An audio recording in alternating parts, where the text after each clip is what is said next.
Hey there, cats and kitties. I am the Blues Man, Johnny Blues, and I want to know what got you into Doctor Who.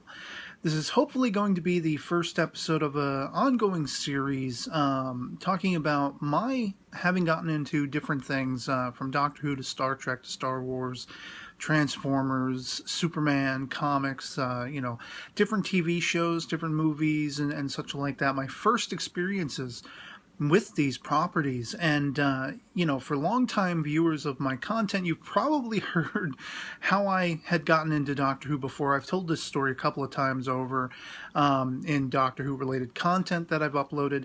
But I figured I would recount the story here to instill and inspire into the minds of you guys, the viewers, sort of a way to recollect back to your first experiences, whether it's with the classic series of Doctor Who or the modern. A lot of us, arguably are coming at this from being first exposed to the modern series. And so it all goes back to 2005 for me, when the U.S. Sci-Fi Channel began airing the first series of the modern series with Christopher Eccleston as the Ninth Doctor and Billie Piper as Rose Tyler and stuff like that. I had just come off the cancellation of Star Trek Enterprise, and I was really, really feeling a void there. I had never gotten into any of the other sort of sci-fi shows that were on, Stargate and everything like that, at the time, and I needed something to fill in the void, because Enterprise had become a tried and true stalwart weekly affair for me. I only missed 2 episodes in the original run, and they would subsequently be repeated like the weekend after the fact. So I caught every episode when they first aired of Star Trek Enterprise. I fell in love with the series, and I was really just downtrodden about the fact that they had canceled it. And I needed a fix. I needed something to pick me up. There were very tumultuous times around the 2005, between 2001 and 2005 for my sister and I and such like that. And it just so happened, I'm tuning around one night in the lack of Enterprise being on anymore, and I stumble across not the first episode of Series 1 of Doctor Who, but the second episode, The End of the World, I believe it was called, which sees the Ninth Doctor whisking Rose Tyler to the far distant future when the Earth is about to be destroyed, or at least it's kind of in a stasis field, and they're staving off its destruction for all of these elite, richest of the rich kind of people coming to witness it and everything like that, like it's some kind of grand gala event. And this really puts off Rose. She's not sure how to wrap her mind around it, the idea of time travel and going to the far distant future and alien cultures and everything. She's really a fish out of water. And so in a lot of ways, it's you are seeing through her, you're experiencing through her, because, if this is the first time you've ever watched Doctor Who, you're right there with her and everything like that. And, but the interesting thing was, there was this overhanging sense of familiarity when I watched the episode, and it was really triggered with the opening music, the Doctor Who opening song. I had heard this and I'd seen the previews ahead of the actual airing of the episodes, and there was something that just rang so familiar with me to all of it. I couldn't exactly put my thumb on it, and it would probably take a few episodes, watching a few episodes, before I would actually finally align in my mind why it was so familiar. And that calls back to my having been exposed to it as a kid, watching reruns of the Tom Baker era, as I would later figure out for myself, with my mom on PBS, back in the early mid-'80s or whatever it was. And I had this stark vision of Tom Baker's Doctor, the teeth and the curls and the scarf and everything like that. And there was a sequence where there was like a sort of black background, and I didn't know what story it was from, or whether it was even from a story. I would get it sometimes confused in my mind with article clippings from the former Starlog magazine that I would read a lot back then. And I wasn't sure if this was actually something I had seen somewhere. Eventually, years later, I would pinpoint exactly what that story was. It was the Stones of Blood from the Key to Time series, which was a box set that I had temporarily and I had to sell off because I needed to make ends meet, and it was a big, beefy box set, so eventually I have to get that back. But in watching The Stones of Blood, I finally encountered the scene because I had remembered vaguely there was the Fourth Doctor, but then there was also this woman, and she might have screamed or screeched or something like that. And later, would I finally figure out when consuming so much of the classic series on DVD as I had begun to do after watching the modern series, I realized, oh, that was Mary Tam. That was Romana 1 in my experience, having been exposed to it as a child. And that black background, that sort of dark background, was a back room on the TARDIS in the Stones of Blood. And so it blew my ever-loving mind when finally that aligned. I was finally able to find that childhood experience Doctor Who story, like my earliest memory of anything Doctor Who ever. And it was all before I was cognizant of what the hell it even was, you know. But suffice to say, I watched all the way to its conclusion, the first series. I was online at the time, but I wasn't on YouTube or anything like that. So I had scoured the internet for information. I was learning about all the different actors who had played the Doctor. And I was somewhat dismayed because of how much I was drawn to the Ninth Doctor, Christopher Eccleston's portrayal. I was somewhat dismayed to find that he was only there for the one series and it was going to change hands by the end. Now, I understood what that meant. You know, I had read about it, but because I had never actually experienced it, it was still upsetting to me. It was still dismaying. I was like, oh, who's this next guy going to be? David Tennant? What? You know, like it was so strange. And by that point, I had actually gotten my sister involved in watching it. At first, she was kind of like, you know, off-put by it, like, oh, what is this new geeky program? You know, it took her many years before she started getting really into Star Trek and things like that, and Star Wars to a point. So at first she was kind of like, oh, what's this new geeky show? You know, but I showed her the same episode that began the whole rigmarole for me, which was the end of the world, and she immediately was like cracking up and laughing by I think it's the Mox of Balhoun or whatever it is, spitting, you know, in the Doctor's and Rose's faces, respectively. And from there, it was all told for her. She was in love with it. She was smitten with it, and we both went on that journey, completing that first series. And when you get to the final shot with David Tennant's first debut, you know, still wearing after the regeneration Eccleston's costume and everything like that, it was kind of off-putting the way they film him. He looks really weird in the green light and everything like that. And the way he says Barcelona, you know, like it was just so strange and really disconcerting. I held little hope. I had no awareness that a lot of the classic stories were actually put out on DVD in the United States at that point.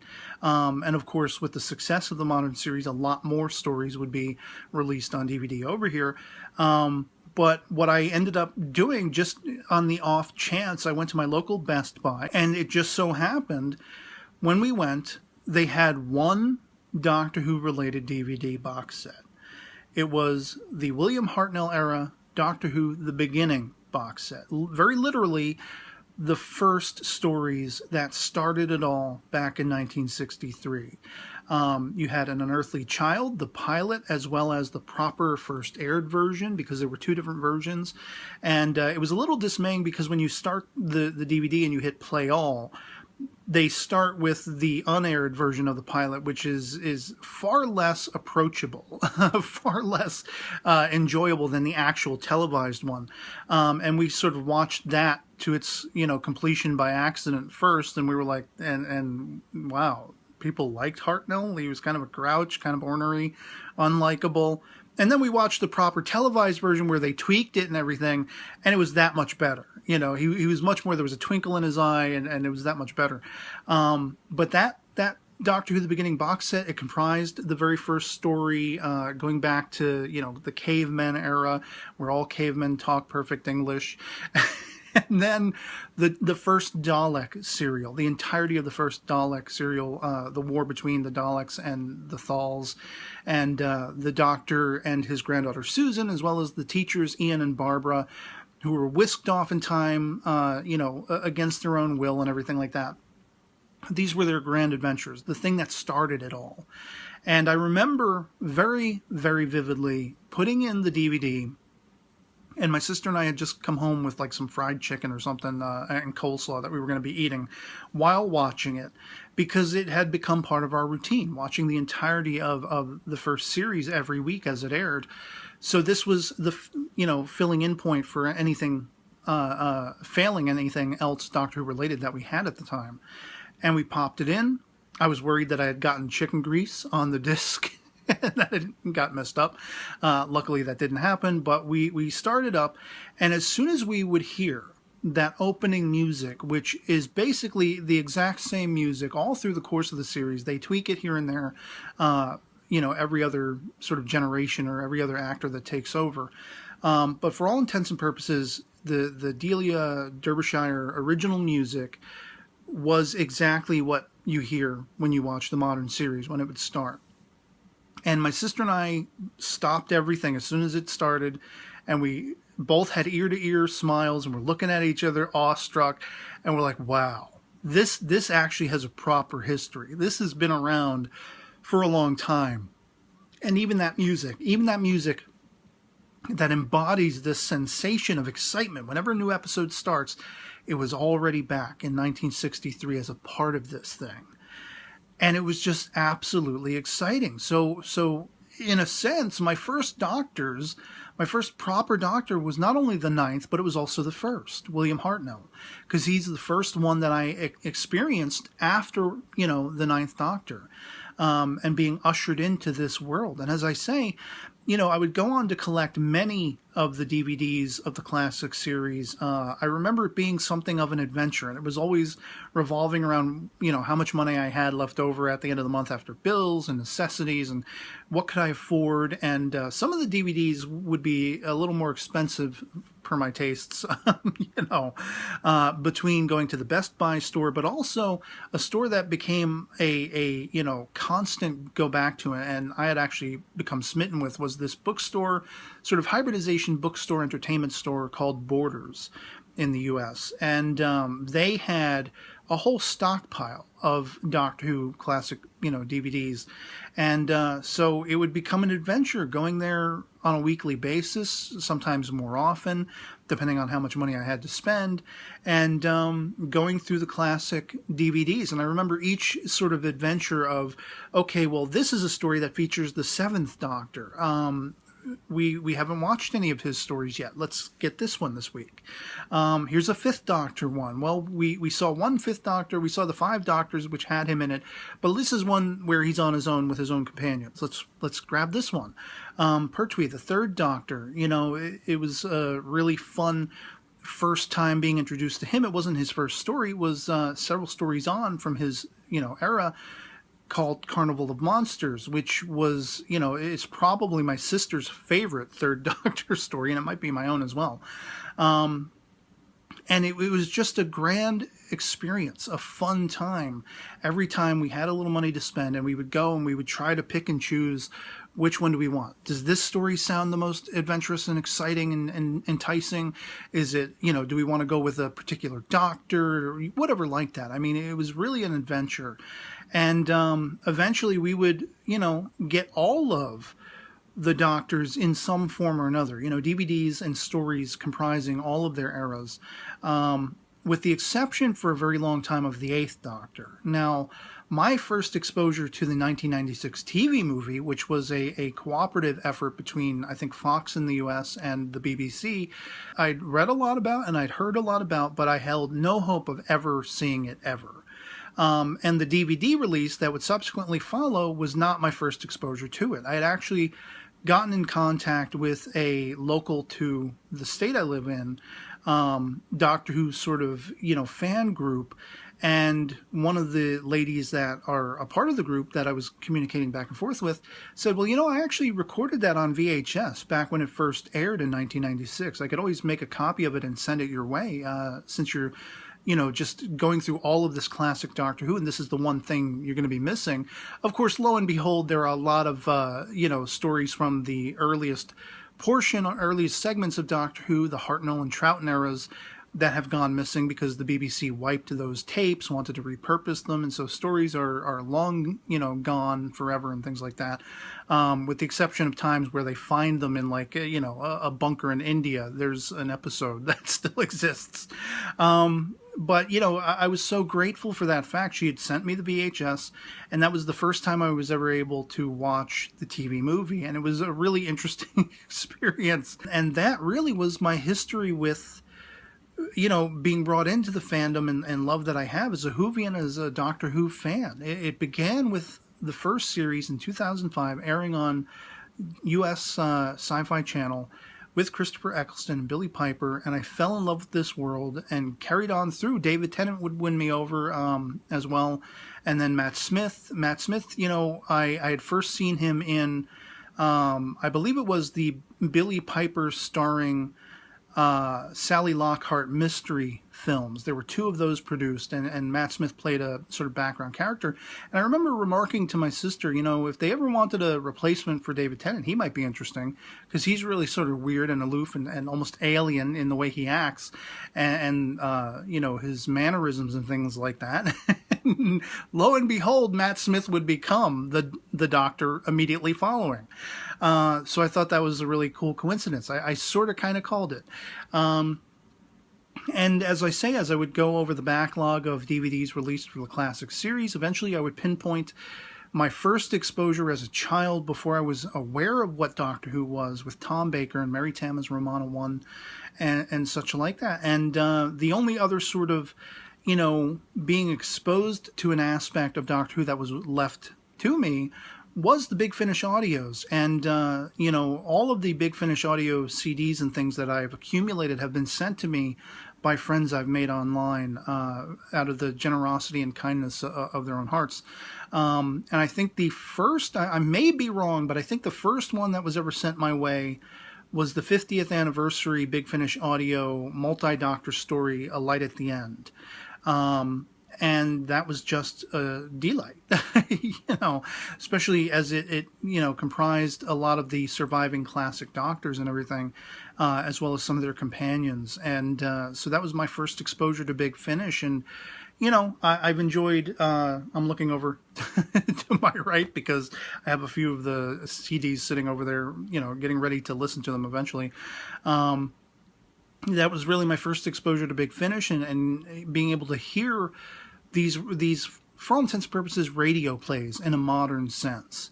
And the sound effects, the acting is always superb, and it's just great being able to revisit Doctors that you don't see on screen anymore, especially for those like myself who consumed so much of the classic series and sort of built up around myself, looking at the history of it, reading up on it, watching every single documentary on every single DVD about the creation of specific stories, about the preservation of missing stories through audio and still frames, still shots taken from, the old film reels and everything like that, to the animation process, to Doctor Who comics that were in existence back in the 60s, and all that kind of stuff. I mean, I've just eaten it all up. I've consumed it all. And it's been a fascinating journey, but the best thing about it is it's a never-ending journey. As long as I can take in a breath, as long as I am still living and breathing, Doctor Who continues on. And we are just burgeoning, as of the time of this recording, the 11th series with the first female iteration of the Doctor, as portrayed by Jodie Whittaker. So it is going to be, once again, a brand new era, a brand new reinvention of that same old thing. And I couldn't be more excited for it. And for a lot of people, that might be their first exposure to Doctor Who. For a lot of people, Peter Capaldi was. For a lot of people, Matt Smith was. For a lot of people, David Tennant was. For a lot of people, Chris Eccleston, like myself, was. And for even more people that are out there who are Whovians, tried and true, It was former doctors, classic doctors, from Hartnell to Troughton to Pertwee to Baker and Davison and Baker #2, Colin Baker, that is to say, and on from there, Sylvester McCoy, Paul McGann, and such like that, And so now, if you've watched this video, spent some time with me recounting my adventures and misadventures, getting into it and learning more about it, I'd love to hear from you. It's your turn in the comments below or as a video response. Again, please comment after the fact so I know where to find the video. But, give me what you got as far as what your first exposure was with Doctor Who, your first experiences, what really won you over, what, if you had been reluctantly sort of getting into it, and where was the turning point that really fully sucked you in and made you a thorough Whovian and just, fall in love with the series. Let me know that in the comments below, and otherwise, that'll be pretty much it for me on this. Hope this video finds you well. Stay tuned for the next episode of this, tentatively in a week's time, where I'll be focusing on something else, whether it's Star Trek, Star Wars, comics, Transformers, something along those lines. And hopefully we'll be able to keep this going and just talk about things, that we've gotten into and how we did so. So yeah, otherwise, as I say, that'll be pretty much it for me on this. With this video finds you well, and I'll catch you all later. Peace.